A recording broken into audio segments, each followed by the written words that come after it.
মূসা নবী কয় মালিক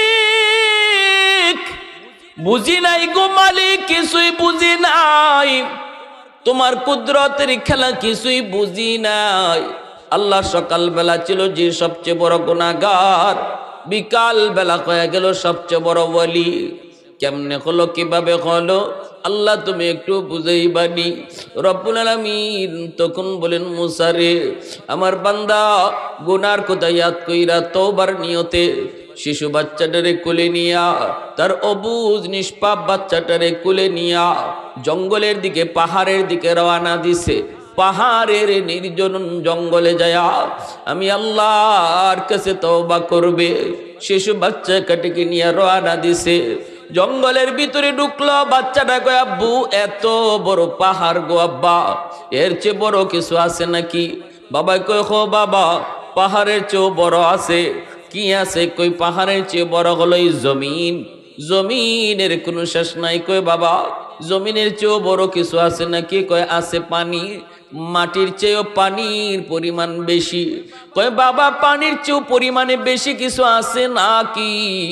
বাচ্চারা যখন কুলে বইয়া বাবারে এইরকম প্রশ্ন করে, তখন বাবা চোখের পানি মুইছে। কয় বাবা, পানির চেয়েও বেশি হয়ে গেছে তোমার বাবার গুনাহ। আমি একটু আল্লাহর কাছে তওবা করব, কারণ মালিক বলেছে, কুল ইয়া ইবাদিয়াল্লাযীনা আসরাফু আলা আনফুসিহিম লা তাকনাতু মির রাহমাতিল্লাহ। বান্দা, তোমার গুনাহ যত বেশি হোক না কেন, আমি আল্লাহর রহমত থেকে নিরাশ হইও না, কারণ তোমার গুনাহ যেই পরিমাণ আমার রহমত এর চেয়েও বেশি। অতএব বাবা শোনো, তোমার বাবার গুনাহ যত বেশি হোক না কেন, আমার আল্লাহর রহমত তার চেয়েও বেশি। আমি একটু আল্লাহর কাছে হাত উঠে দোয়া করব বাবা, আর তুমি বাবার জন্য আল্লাহর কাছে সুপারিশ কইরা আমিন বলবা। কারণ আমার এই জিহ্বা না পাক, আমার এই হাত না পাক, আমার বডি না পাক, কিন্তু তোমার এই জিহ্বাটা পাক। তুমি তো নিষ্পাপ, তোমার দ্বারা কোনো গুনাহ হয় নাই। বাবার জন্য তুমি আমিন কয়ে সুপারিশ করবা। আল্লাহ পাক বলে, রে মূসা, যখনই আমার বান্দা এরকম ভাবে তওবার নিয়তে কান্না শুরু করে দিয়েছে, তখনই তার বাবার কান্না দেখা অবুঝ বাচ্চাটাও ঠোঁট ভাঙ্গে ভাঙ্গে কান্দে আর কয়, আল্লাহ আমার আব্বারে তুমি মাফ করবানি। ওই শিশু বাচ্চাটার কান্না দেখা মাত্র আমি আল্লাহর রহমতের সাগরে ঢেউ শুরু হয়ে গেছে। ওই শিশু বাচ্চাটা সেই নিষ্পাপ, তার কান্না দেখে আমার রহমতের সাগরে ঢেউ শুরু হয়ে গেছে রে মূসা। তখন আমি শুধু তার গুনাহ মাফ করেছি তা না, বরং তার গুনাহগুলাকে নেকি বানাইয়া জগতের সকল ওলিদের সর্দার বানাইয়া দিছি। একটু জোরে আওয়াজ দিয়ে সুবহানাল্লাহ। আলহামদুলিমান কদ্দারা খাইরাম ওয়া খাবালা, আলহামদুলিমান কদ্দারা খাইরাম ওয়া খাবালা, ওয়া শুকরু লিমান সাওয়ারা হুসনাও ওয়া জামালা, ফরদুন সামাদুন আন সিফাতিন খালকে বারিউন, রব্বুন আযালিয়ুন খালাকাল খালকা কামালা, লা জিদ্দা ওয়ালা নিদ্দা ওয়ালা হাদ্দা লিমাওলা, আল আনা কামা কানা ওয়ালাম ইয়ালকা যাওয়ালা, আল আনা কামা কানা ওয়ালাম ইয়ালকা যাওয়ালা। একটু জোরে সুরে বলেন আল্লাহু আকবার, আর একটু জোরে আল্লাহু আকবার। বলুন তো, সকালবেলা গুনাহগার, বিকালে আল্লাহর ওলি, যত তাড়াতাড়ি হওয়া যায় পৃথিবীতে আর কোনো কাম এত তাড়াতাড়ি হওয়া যায়?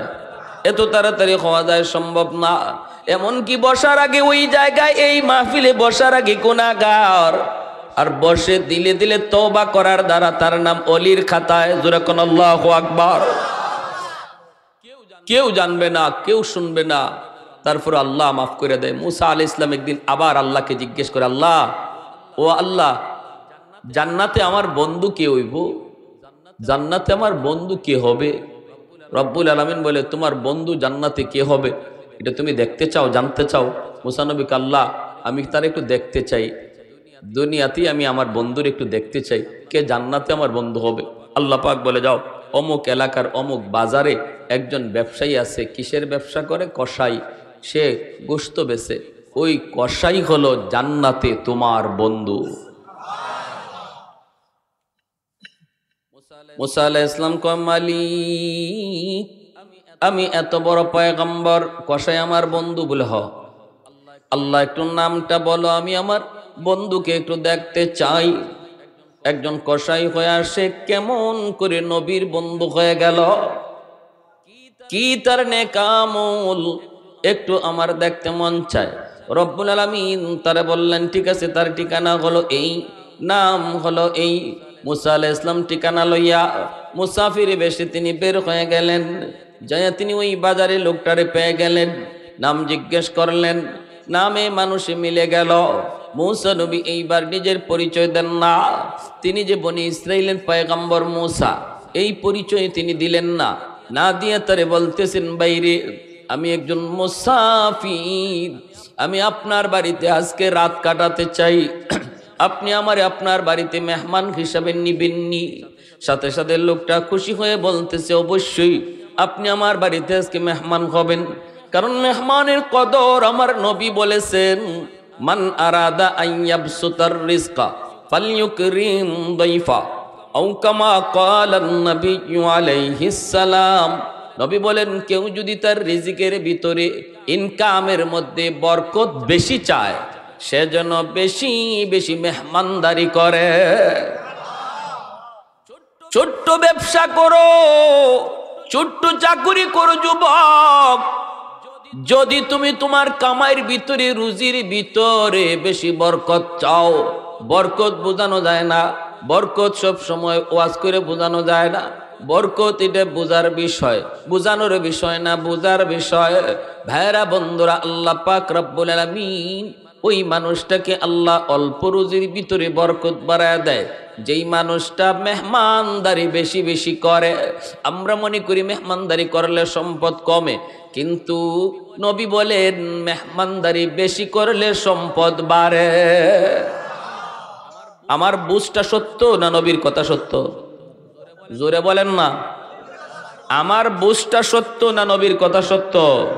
আল্লাহ নবীর কথা। আমরা মনে করি আমার বাড়িতে কাউকে খাওয়াইলে এটা কমলো, এটা তো কমলো এর না, কিন্তু রসুল কয় না, তুমি যদি কাউরে তোমার ঘরে খাওয়াও এটা বাড়লো। সুবহানাল্লাহ, জোরে বলেন। ওই লোক বলতেছে ঠিক আছে আপনি আমার বাড়িতে মেহমান হন। মুসা আলাইহিস সালাম তার বাড়িতে গেলেন। জয়া মুসা আলাইহিস সালাম ঢোকা মাত্রই দেখেন লোকটা খাতের মধ্যে খাবার নিয়ে ঘরের ভিতরে ঢুকলো। সবার আগে ঢুকেই সে বিবির কাছেও গেল না, সন্তানের রুমেও ঢুকলো না, সবার আগে একটা ঘরে যে ঢুকলো, যেই ঘরে যেই রুমের মধ্যে একজন বৃদ্ধা মহিলা, যেই বৃদ্ধা মহিলা বিছানায় পড়া কবুতরের বাচ্চার মতো হয়ে গেছে বয়স বেশি হওয়ার কারণে, ওই বৃদ্ধা মহিলাটাকে হাতে করে নিজের কোলে নিল। কোলে নিয়া এইভাবে দেখা যায় মা মা কইয়া হাতে আনা খাবার সবার আগে মাকে খাওয়াইল। আল্লাহর পয়গম্বর মুসা তিনি সবগুলি আমল তার লক্ষ্য করেন কোন আমলের কারণে সে এত বড় মর্যাদা পাইল। মুসা নবী তিনি যায় দেখেন ওই মা, ওই বৃদ্ধা মাকে সে কুলে উঠে খাওয়াইলো, এমনকি গোশতের টুকরাটা একটু শক্ত হওয়ার কারণে শিশুকালে আমরা যেমন গোশত খাইতে চাইলে খাইতে পারতাম না, মা মুখের মধ্যে গোশতটা নিয়া নিজের দাঁত দিয়ে সেটাকে নরম করে আমার মুখে তুলায় দিত। আল্লাহর পয়গম্বর মুসা দেখেন সন্তানও আজকে গোশতের টুকরাটা নিজের মুখে নিয়া নিজের দাঁত দিয়ে কামড় দিয়ে গোশতটারে নরম করে মার মুখে তুইলা দিতেছে। মুসা আলাইহিস সালাম এই দৃশ্যটা দেখতেছেন, আর তিনি দেখেন তার শিশু বাচ্চাগুলি তার পায়ের কাছে আইসা কান্না শুরু করেছে, আব্বু পেটের ক্ষুধায় বাঁচি না গো বাবা, সারাদিন কিছু খাই নাই, আব্বা আমাদেরকে খানা দেন। বাচ্চাগুলি বাবার পায়ের কাছে এসে কান্না শুরু করে দেয় আর কয়, আব্বু পেটের যন্ত্রণা, পেটের ক্ষুধার যন্ত্রণা আর সইতে পারি না গো বাবা, আমাদেরকে খানা দেন। বাবা সন্তানদের মাথায় হাত বোলায় আদর করে চুমু দিয়া কয়, আব্বু একটু পরে, আগে তোমাদের দাদুকে খানা খাওয়ায়া নেই, তারপরে তোমাদেরকে খানা দিব। মূসা নবী আল্লাহর পয়গম্বর সবগুলি কথা শুনতেছেন আর তিনি সবগুলি দেখতেছেন আর বলতেছেন, বাইরে এই বাচ্চাগুলি কার? বলে বাচ্চাগুলি আমার। এই মহিলা কে? কয় আমার মা। বাচ্চাগুলিরে তুমি খানা দিলা না কেন? আমি আমার মাকে আগে খানা খাওয়াই, এরপরে আমার সন্তানকে খানা দিই, এরপরে আমি নিজে খাই, এরপরে বিবি খায়। ভাইয়েরা বন্ধুরা, মায়ার নবী মূসা পয়গম্বর তখন বলতেছেন, ভাই এইভাবে বাচ্চাগুলিরে আগে তুমি খানা দাও না, আগে খানা দেও তুমি তোমার মাকে। বলো না এই আমলটা জীবনে কতদিন যাবৎ চালাইছ? আগে মাকে খানা দাও, এরপরে সন্তানকে, এরপরে নিজে খাও। যুবক চোখের পানি মুছে আর কই, মুসাফির আজকে 40 বছর যাবৎ আমি এই আমল করি এবং আমি আমার মালিকের কাছে দোয়া করি, মালিক যেন এই আমল করতে করতে আমাকে কবরে ডাক দেয়। মূসা নবী কই, ভাই মাকে তুমি আগে খানা দাও, এটা তো আমার আল্লাহর নির্দেশ। ইয়াসআলুনাকা মাযা ইউনফিকুন কুল মা আনফাকতুম মিন খায়র ফালিল ওয়ালিদাইনি ওয়াল আকরাবিন। আল্লাহ পাক বলেছেন সূরা বাকারার মধ্যে, আল্লাহ পাক বলেন বন্ধু, মানুষ তোমার কাছে জানতে চায় কোন জায়গায় সবার আগে টাকা পয়সা খরচ করবে। আমি আল্লাহ জবাব দিয়া জানায়া দেই, তুমি জবাব দিও না। আমি জানায়া দেই, তুমি মানুষে জানায়া দাও। তার টাকা তার পয়সা সবার আগে বাপ মার জন্য খরচ হবে। সিদ্ধান্তটা কার? একটু জোরে আওয়াজ দিয়া বলো কার? আল্লাহ বলে না, খাবার তুমি আগে না, আগে মা খানা খাইলো কিনা, বাবা খানা খাইলো কিনা এটা তুমি আগে দেখো। পকেটে টাকা আসছে রে যুবক, তুমি ঔষধ কিনবা, তোমারটা আগে নয়, সন্তানেরটাও আগে নয়, আগে মার ঔষধ বাবার ঔষধ আগে কিনো।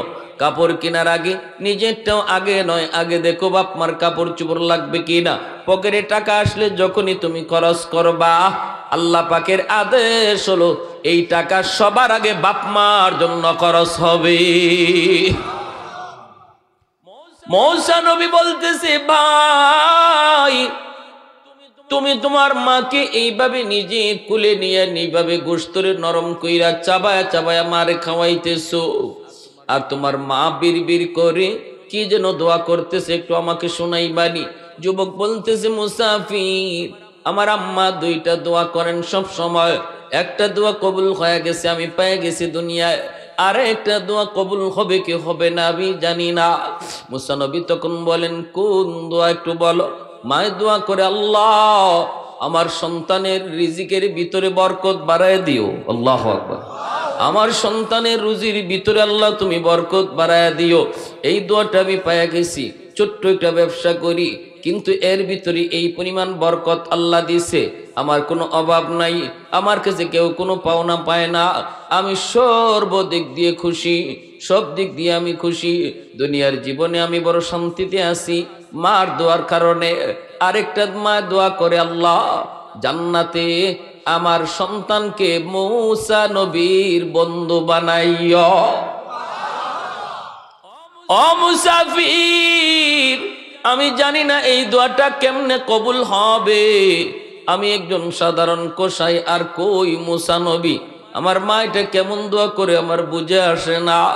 এই কথা বলতে মূসা আলাইহিস সালামের চোখ থেকে দর দর করে পানি পড়ে, টান দিয়া লোকটারে বুকে জড়ায় দুইরে কান্দে আর কই, ভাই রে আয় আমার বুকে আয়, আয় আমার বুকে আয়। তোমার মার দ্বিতীয় দোয়াটাও আল্লাহর দরবারে কবুল হয়ে গেছে। আমি হলাম বনি ইসরাইলের পয়গম্বর, আমি হলাম বনি ইসরাইলের নবী, যার নাম হলো মূসা কালিমুল্লাহ। আল্লাহ আমাকে জানাইছে তুমি জান্নাতে আমার বন্ধু হবে। আমি আসেছি মুসাফির বেশে, তোমার আমলটা জানার জন্য, কোন আমলের কারণে তুমি এত বড় মর্যাদা পাইছো। আমার বুঝ হয়ে গেছে মার খেদমত করার কারণে, মার দোয়ার উসিলায় আল্লাহ পাক তোমাকে সাধারণ একজন ব্যবসায়ী হওয়ার পরেও জান্নাতে আমি মুসা নবীর বন্ধু হিসাবে কবুল করেছে। একটু জোরে আওয়াজ দিয়া সুবহানাল্লাহ। তাহলে যাদের বাপ মা দুনিয়া আছে, বাপ মার সেবা করে দোয়া নেওয়ার দরকার আছে নি না নাই? দুনিয়াতেও সফল, আখেরাতেও সফল। যারা দুনিয়া বাপ মা পাইয়া বাপ মারে খুশি রেখে চলে, বাপ মার দোয়া নিয়ে চলে, এরা দুনিয়াতেও সফল, আখেরাতেও সফল। আর যারা মারে বাবারে কষ্ট দেয়, বাপ মার কথা মতো চলে না, এরা দুনিয়াতেও ব্যর্থ, আখেরাতেও ব্যর্থ। এমন একজন সন্তান আমার এই মসজিদ, আল্লাহর ঘর মসজিদের জন্য মার নামে একজন ভাই 1,000 টাকা দিবেন, এমন কে আছে? নগদ নগদ। বাবার নামে একজন সন্তান, সবার আগে একজন ভাই নগদ, হুজুর আমি ইনশাল্লাহ আল্লাহর ঘর মসজিদে 1000 টাকা দিলাম। লন আপনারা লোক বাইরন মসজিদ আল্লাহর ঘরের জন্য আসেন, আমার সাথে হাতটা মিলাই যান। আল্লাহ তোমার এই বান্দার দিলটাকে আল্লাহ তুমি দ্বীনের জন্য করো। 5,000 টাকা কি নাম? 10,000 কি নাম? জনাব আব্দুল খালেক ব্যাপারী, বাবার নামে 10,000 টাকা। জোরে এখন মারহাবা, আরো জোরে মারহাবা। আল্লাহ তুমি কবুল করো, মঞ্জুর করো। আল্লাহ আমার